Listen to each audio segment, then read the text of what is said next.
વડોદરાની નવરચના સ્કૂલને બોમ્બથી ઉડાવી દેવાની ધમકી મળી છે। તપાસ બાદ નવરચનાની એક પણ સ્કૂલમાં પોલીસને કંઈ વાંધાજનક નથી મળ્યું। વડોદરા પોલીસ દ્વારા 3 કલાક સુધી ચેકિંગ કરાયું। બોમ્બ સ્ક્વોડ, ડોગ સ્ક્વોડ દ્વારા સઘન ચેકિંગ। તો બોમ્બની ધમકી મામલે નવરચના સ્કૂલ મેનેજરનું નિવેદન સામે આવ્યું છે। રાત્રે 3:30 વાગે તમિલનાડુમાં આઈપી એડ્રેસ પરથી મેલ મળ્યો છે। અમે તરત વડોદરા પોલીસને જાણ કરી નવરચના ગ્રુપની તમામ શાળા અને યુનિવર્સિટીમાં ચેકિંગ કરવામાં આવ્યું। પોલીસ દ્વારા શાળાના તમામ ખૂણા તપાસવામાં આવ્યા। તપાસમાં એવી કોઈ શંકાસ્પદ વસ્તુ હાથ નથી લાગી। ખ્યાતિકાંડની માસ્ટરમાઇન્ડ ત્રિપુટીની પૂછપરછમાં મોટો ઘટસ્ફોટ। કાર્તિક પટેલ, ચિરાગ રાજપૂત અને રાહુલ જૈનને સાથે બેસાડી પૂછપરછ કરાઈ। કાર્તિક પટેલ સમયાંતરે ખ્યાતિ હોસ્પિટલમાં હાજરી આપતો હતો। અગાઉ કાર્તિક પટેલ ખ્યાતિ હોસ્પિટલમાં ન આવતો હોવાનું સામે આવ્યું હતું નિવેદન। કાર્તિક હોસ્પિટલમાં વધુ કમાણી માટે ચિરાગ અને રાહુલને દબાણ કરતો હતો। ચિરાગ અને રાહુલના સંબંધીઓને કર્મચારી તરીકે બતાવી કરવામાં આવતો હતો પગાર। નવી 4 હોસ્પિટલ બનાવવા માટે કાર્તિક અને ચિરાગનું હતું પ્લાનિંગ। નરોડા, સાબરમતી, ગોતા અને પૂર્વ વિસ્તારમાં મળી 4 હોસ્પિટલ બનાવવાનું હતું આયોજન। નવી હોસ્પિટલ માટે ખ્યાતિ મેડિકેર નામની શરૂ કરવામાં આવી હતી કંપની। ખ્યાતિ મેડિકેરનો પણ ડાયરેક્ટર હતો કાર્તિક પટેલ। નરોડાની હોસ્પિટલ માટે સાચા કે ખોટા દર્દીઓ લાવવા કાર્તિકે આપી હતી સૂચના। બીઝેડ કૌભાંડના મુખ્ય આરોપી ભૂપેન્દ્ર ઝાલાએ નાણાં પરત કરવાની ખાતરી આપી છે। આરોપીના વકીલે કોર્ટમાં કહ્યું કે જો ભૂપેન્દ્ર ઝાલાને જેલમાંથી કઢાશે તો નાણાં સમયસર મળશે। રાજ્યમાં નાણાકીય અસ્થિરતા ઊભી ન કરવી હોય તો જામીન જરૂરી। એકાઉન્ટ સીઝ કરાયા બાદ પૈસા ન મળતા હોવાની વકીલની દલીલ। સોમવારે વધુ સુનાવણી હાથ ધરાશે। સુરતના ગોડાદરા આદર્શ પબ્લિક સ્કૂલની વિદ્યાર્થીનીનો આપઘાતનો મામલો। જિલ્લા શિક્ષણાધિકારીની તપાસ ટીમના રિપોર્ટમાં ઘટસ્ફોટ। શાળાએ નિયત રકમ કરતાં વધુ ફી વસૂલી હોવાનું સામે આવ્યું છે। એપ્રિલ 2024માં ફી નિર્ધારણ કમિટીએ આદેશ આપ્યો હતો। ધોરણ 8 સુધી ₹15,000 ફી લેવાનો આદેશ આપ્યો હતો। આદર્શ પબ્લિક સ્કૂલે 17,000 ફી વસૂલી છે। ફી મામલે હેરાનગતિને કારણે વિદ્યાર્થીનીએ કર્યો હતો આપઘાત। બાકી ફી ભરવા શાળા તરફથી સતત દબાણ થતું હોવાનો આરોપ। ડીઓ તરફથી તપાસના આદેશ અપાતા પોલીસ દ્વારા સીડીઆર શાળાના સીસીટીવી ચકાસવામાં આવ્યા। શાળા તરફથી ફીની ઉઘરાણી બાબતે આપઘાત કર્યો હતો કે કેમ તે અંગે હજુ સ્પષ્ટ નથી। ડીસીપીએ આપી છે માહિતી। જિલ્લા શિક્ષણાધિકારી તરફથી રિપોર્ટ સોંપાશે, તેના આધારે પણ તપાસ કરાશે।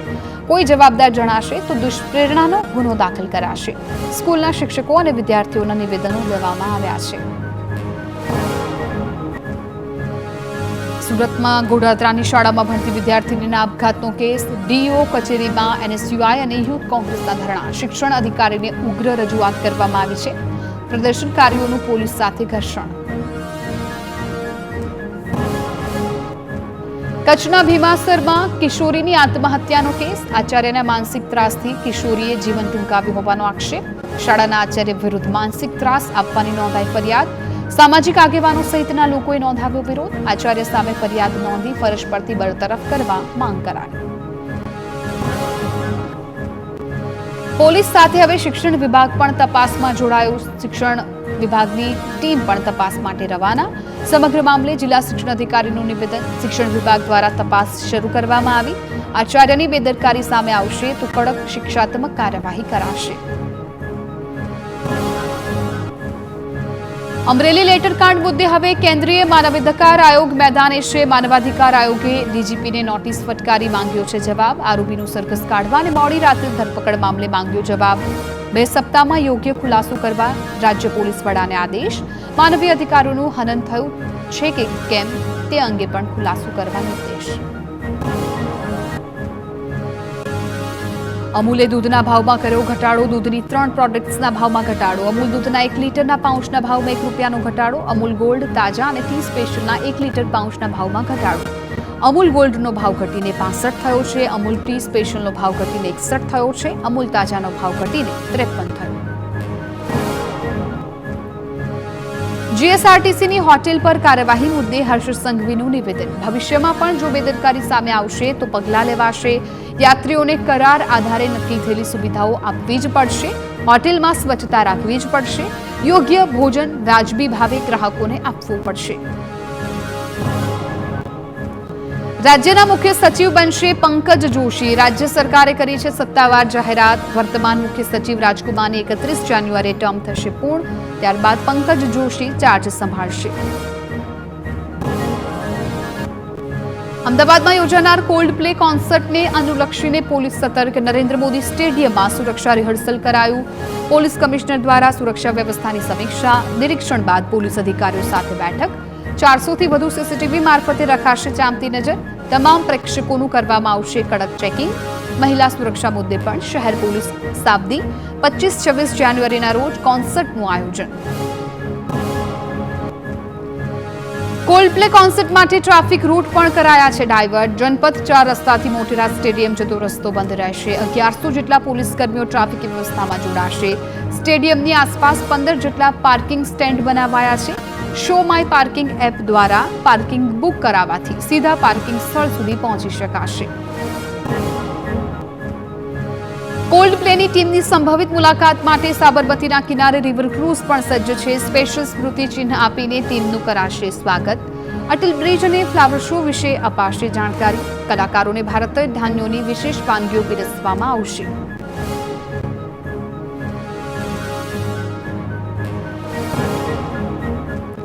અમદાવાદમાં જીએસટી કૌભાંડના આરોપી મહેશ લાંઘા સામે વધુ એક ફરિયાદ. ખોટા આર્ટિકલ છપાવી બદનામ કરવાની ધમકી આપી નાણાં પડાવ્યાનો આરોપ. જમીનના કેસનો નિકાલ કરવાનું જણાવી નાણાં પડાવ્યાની ફરિયાદ. ટુકડે ટુકડે રૂપિયા 20 લાખ પડાવ્યાનો આક્ષેપ. ખેતી અને જમીન દલાલી કરતા ઇસમે નોંધાવી ફરિયાદ. રાજકોટ ધોરાજીના છત્રાસા ગામમાં મેગા ડિમોલિશન. ગૌચર જમીન પર ગેરકાયદે દબાણ પર ફરી વળ્યું છે બુલડોઝર. ઉચ્ચ અધિકારીઓની હાજરીમાં ડિમોલિશનની કાર્યવાહી. ગૌચરની જમીન પર કમ્પાઉન્ડ વોલ સહિતનું કરાયું હતું દબાણ. 3.7 કરોડની કિંમતની કુલ 1.18 લાખ ચોરસ મીટર જમીન ખુલ્લી કરાઈ.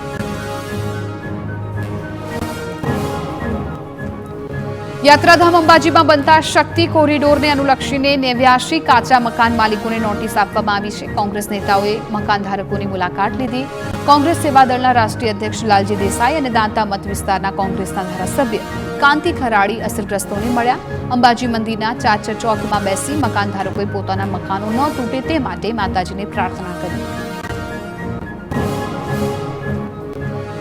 સુરત માંડવીના મુજલાવ ગામે શિકારની શોધમાં દીપડાના આટાફેરા. ઢોરના તબેલામાં દીપડો દેખાતા પશુ માલિકો મુકાયા ચિંતામાં. શિકાર માટે મરઘા પાછળ દોડતો દીપડો સીસીટીવીમાં કેદ. વન વિભાગને જાણ થતાં દીપડાને પકડવા માટે પાંજરા મુકાયા. બનાસકાંઠા થરાદના ગ્રામીણ વિસ્તારમાં દીપડાના ધામા. જાટરા ગામે દીપડો દેખાતા સ્થાનિકોમાં ભયનો માહોલ. સ્થાનિકોએ ખેતરમાં ફરતા દીપડાનો વિડીયો મોબાઈલમાં કેદ કર્યો. 2 દિવસ અગાઉ ચાંગડા ગામમાં દીપડાએ એક શખ્સ પર હુમલો કર્યો હતો. ગામની સીમા દીપડાના આટાફેરા વધતા લોકો ભયભીત.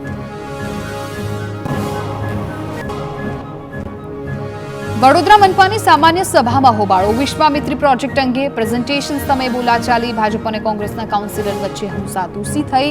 વિશ્વામિત્રી પ્રોજેક્ટ અને અન્ય કામો માટે યોજાઈ હતી સામાન્ય સભા. મોરબી તાલુકા પંચાયત ઓફિસમાં કેમેરા નાખવાના બિલની ચૂકવણીમાં ભ્રષ્ટાચારના આક્ષેપ. તાલુકા વિકાસ અધિકારી કે.એસ. ડાંગરે તમામ આક્ષેપોને ફગાવ્યા. કહ્યું કે કેમેરા નાખવામાં કોઈ ગેરરીતિ નથી. નિયમો પ્રમાણે જ કામગીરી કરવામાં આવી. 13 કેમેરાનું 6 લાખ રૂપિયા બિલ પણ ચૂકવવામાં આવ્યું. મહીસાગરમાં અમદાવાદથી જાલોદ જતી એસટી બસમાં મહિલાને પ્રસૂતિ થઈ. લુણાવાડાના વરધરીમાં એસટી બસમાં પ્રસૂતિ થઈ. કંડક્ટર દ્વારા સતર્કતા રાખી એસટી બસ ઊભી રાખી 108 બોલાવવામાં આવી. માતા અને બાળક બંને સ્વસ્થ હોવાથી મુસાફરોમાં પણ ખુશી જોવા મળી. રાજકોટમાં ડેમની જગ્યા મુદ્દે 3 ગામના ખેડૂતોનો વિરોધ. જસવંતપુરા, પાળ અને મવુડી ગામના ખેડૂતોએ કર્યો છે વિરોધ. અનુસૂચિત જાતિના લોકોને સોસાયટી માટે જમીન ફાળવણી કરાઈ. મધુરમ પાર્ક અને કૃષ્ણા પાર્ક સોસાયટીને જમીનની ફાળવણી થઈ. સરકારે સિંચાઈના પાણી માટેની જગ્યા પ્લોટ માટે ફાળવી દીધી. ખેડૂતોએ વિરોધ કરતા જિલ્લા કલેક્ટરે બંધ કરાવી કામગીરી. સુરેન્દ્રનગરના લીંબડીના 5 ગામમાં ખાનગી કંપનીએ ખેડૂતોની મંજૂરી વગર ટાવર ઊભા કરી દેતા વિરોધ. ખાનગી કંપની ઊભા પાકો પર જેસીબી મશીન ફેરવી લાઈન નાખવાની કામગીરી કરતા ખેડૂતોમાં રોષ. પાકમાં થયેલા નુકસાનનું વળતર આપવા ખેડૂતોએ ઉગ્ર માંગ કરી. ઘનશ્યામપુર, જનશાળી, બળોલ સહિતના ગામના ખેડૂતોએ વિરોધ નોંધાવ્યો. સુરતની સ્મીમેર હોસ્પિટલના સ્ટાફ પર ફરજમાં ગેરરીતિનો આક્ષેપ. દર્દીઓ સાથે અમાનવીય વ્યવહારના આક્ષેપ સાથે પરિવારનો હોબાળો. દર્દીના પરિવાર અને હોસ્પિટલ સ્ટાફ વચ્ચે માથાકૂટનો વિડીયો વાયરલ. કીમથી આવેલા દર્દીને ખેંચી આવતા સ્મીમેર હોસ્પિટલમાં લઈ જવાયા હતા. તબીબોએ દર્દીને યોગ્ય સારવાર નહીં આપ્યાનો પરિવારનો આક્ષેપ. પરિવારજનોએ વિડીયો ઉતારતા સ્ટાફ દ્વારા ઉદ્ધતાઈભર્યું વર્તન કર્યાનો દાવો. સ્મીમેરમાં દર્દીઓ સાથે ગેરરીતિના કેસમાં તપાસના આદેશ. હોસ્પિટલના સુપ્રિન્ટેન્ડન્ટે આપ્યા છે તપાસના આદેશ. તટસ્થ તપાસ માટે તબીબોની એક કમિટીની રચના કરાશે. કમિટીની તપાસ બાદ જવાબદારો સામે કાર્યવાહી થશે. ઘણી વખત સારવાર દરમિયાન દર્દીઓમાં ખેંચની અસર જોવા મળે છે. દર્દી પહેલેથી જ સારવાર માટે આવેલું હતું. બનાસકાંઠા જિલ્લા વિભાજનના વિરોધ વચ્ચે ઉઠ્યા છે સમર્થનના સૂર. ધાનેરાના ગામના લોકોએ વાવથરા જિલ્લાની રચનાને આપ્યું સમર્થન. વિરોધમાં જન આક્રોશ મહાસભા સામે સમર્થનમાં નીકળી મહારેલી. થાવરથી ધાનેરા પ્રાંત કચેરી સુધી મહાબાઇક રેલીનું આયોજન. વાવથરા જિલ્લો જ રહેવાની માંગ સાથે પ્રાંત અધિકારીને આવેદન. ભરૂચના ઝઘડિયાના ભાલોદ ગામે ભૂમાફિયાઓ સામે સ્થાનિકો મેદાનમાં. ગૌચરની જમીન પચાવી ભૂમાફિયાઓ દ્વારા ગેરકાયદે ખેતી કરાતા વિરોધ. ગ્રામજનોએ જ ગૌચર જમીન પરથી ગેરકાયદે રોપેલો પાક ઉખાડી ફેંક્યો. તંત્રને અનેક વખત રજૂઆત છતાં કાર્યવાહી ન થતા ગામના લોકોમાં આક્રોશ. મહેસાણામાં પાલિકા સામે લારી ગલ્લાવાળાઓનો હલ્લાબોલ. નડતરરૂપ બનતી લારીઓ જપ્ત કરાતા ધંધાર્થીઓએ પાલિકામાં જઈ ધરણા કર્યા. જપ્ત કરાયેલી લારીઓ પરત સોંપવાની માંગ કરી. લારી ધારકોના સમર્થનમાં કોંગ્રેસના નેતાઓ પણ જોડાયા. સ્થાનિક સ્વરાજની ચૂંટણી અંગે 30 તારીખે ભાજપની સંસદીય બોર્ડની બેઠક યોજાશે. મુખ્ય પ્રધાનના નિવાસસ્થાને બેઠક મળશે. જાહેર થયેલી ચૂંટણી અંગે ઉમેદવારના નામની ચર્ચા થશે. ઉમેદવારના નામ પર લાગશે આખરી મહોર. રાજ્યમાં વધુ એક માસૂમ બની હવસનો શિકાર. ભાવનગરના આમડા ગામે બની ઘટના. 11 વર્ષીય સગીરા સાથે દુષ્કર્મનો બનાવ. પોલીસે ઘટના અંગે તપાસ કરી પાપી નરાધમની ધરપકડ કરી. એકલતાનો લાભ લઈ દુષ્કૃત્ય કર્યાનો ખુલાસો. આરોપીને કડક સજા આપવા પરિવારની માંગ. આણંદના ખંભાતમાં ઝડપાયેલા અલ્પ્રાઝોલમ ટેબ્લેટ પાવડરનો કેસ. એટીએસની તપાસમાં સમગ્ર મામલે ખુલાસો. 107 કિલો જેટલો અલ્પ્રાઝોલમ ટેબ્લેટનો પાવડર જપ્ત કરાયો. 6 આરોપીઓની ધરપકડ કરાઈ. અલ્પ્રાઝોલમ પાવડર મધ્યપ્રદેશના અજય જૈન નામના શખ્સને આપવાનો હતો. અજય જૈન અગાઉ નાર્કોટિક્સના કેસમાં ઝડપાઈ ચૂક્યો હતો. અજય જૈને એડવાન્સ પેટે ચૂકવ્યા હતા ₹30 લાખ. જામનગરમાં કરોડોની જમીન હડપ કરનાર ધર્મેશ રાણપરિયાની ધરપકડ. કોમન પ્લોટમાં દબાણ કરી 5 કરોડથી વધુની રકમ હડપ કરવાનો આરોપ. ગેરકાયદે રૂમ સહિત 2 શેડ બનાવી દેતા લેન્ડ ગ્રેબિંગની નોંધાઈ ફરિયાદ. સ્થાનિક રહીશોને ધાકધમકી આપતો હોવાનો પણ આરોપ. ગુજસી ટોકનો આરોપી જયેશ પટેલનો ભાઈ છે ધર્મેશ રાણપરિયા. સુરતના ગોઢાદરા વિસ્તારમાં તબીબ પર હુમલાનો મામલો. પોલીસે એસિડ ફેંકનાર યુવકની કરી છે અટકાયત. કૌટુંબિક ઝઘડામાં હુમલો થયો હોવાનો ખુલાસો. ભોગ બનનાર ડોક્ટર હાલ હોસ્પિટલમાં સારવાર હેઠળ. સમગ્ર ઘટના સીસીટીવી કેમેરામાં કેદ થઈ. પોલીસે આરોપીની રિમાન્ડ મેળવવા તજવીજ હાથ ધરી.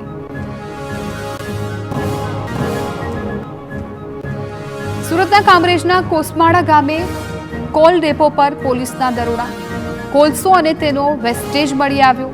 પ્રદૂષણ નિયંત્રણ બોર્ડ અને વન વિભાગની મંજૂરી વગર કોલસાનું વેચાણ કરવામાં આવતું હતું. પોલીસે 12 લાખ રૂપિયાથી વધુનો મુદ્દામાલ કબજે કર્યો.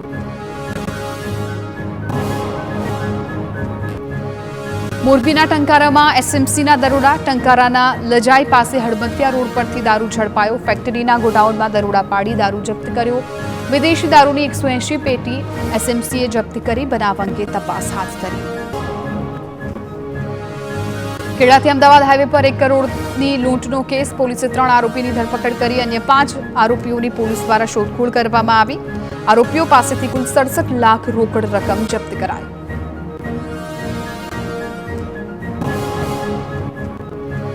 સુરતમાં ઘરફોડ ચોરીનો રીઢો ગુનેગાર પકડાયો. 50થી વધુ ઘરફોડ ચોરીના ગુનાનો ઉકેલ આવ્યો. આરોપી પાસેથી રોકડ, ઘરેણા, મોબાઈલ સહિતનો મુદ્દામાલ જપ્ત કરાયો. 3 મહિનામાં આરોપીએ સુરતમાં 18થી વધુ ચોરીને અંજામ આપ્યો. દુકાનો, મેડિકલ સ્ટોર, ક્લિનિકને પણ કર્યા ટાર્ગેટ. સુરતના ઉધના વિસ્તારમાં આવેલી દુકાનમાં થયેલી લાખોની ચોરીનો ભેદ ઉકેલાયો. પોલીસે ઘરફોડ ચોરીના ગુનામાં 2 આરોપીઓની ધરપકડ કરી છે. દુકાનમાંથી 11.85 લાખની થઈ હતી ચોરી. ઓળખ છુપાવવા આરોપીએ બુરખો પહેરી કરી હતી ચોરી. આરોપીઓ વિરુદ્ધ નોંધાઈ ચૂક્યા છે 70 ગુનાઓ. પોલીસે 300થી વધુ સીસીટીવીની તપાસ કરી આરોપીની ધરપકડ કરી. પાટણના રાધનપુર જીઆઈડીસીમાં ચોરી કરતી ટોળકીનો ઉપદ્રવ. જુદી જુદી ઓફિસમાંથી લાખો રૂપિયાની થઈ ચોરી. 5 લાખથી વધુ રોકડની ચોરી થઈ હોવાની માહિતી. ચોરી કરનાર તસ્કરો સીસીટીવીમાં કેદ. પોલીસે ચોર ટોળકીને પકડવાની કવાયત કરી શરૂ.